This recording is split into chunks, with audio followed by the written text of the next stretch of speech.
કરબલાના સબીદોની યાદમાં સુરતના મુસ્લિમ સમાજ દ્વારા તાજિયાનો જુલુસ યોજાનાર છે, જે પહેલા કતલની રાત્રે સુરતના ઝાપા બજાર વિસ્તારમાં તાજિયા જુલુસ નીકળ્યું હતું.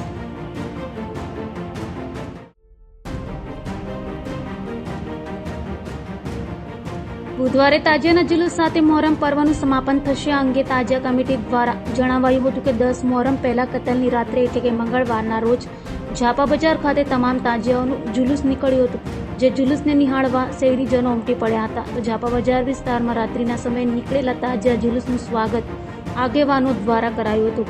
આ પ્રસંગે સુરત પોલીસ કમિશનર અનુપમસિંહ ગેહલોત પણ ખાસ ઉપસ્થિત રહ્યા હતા.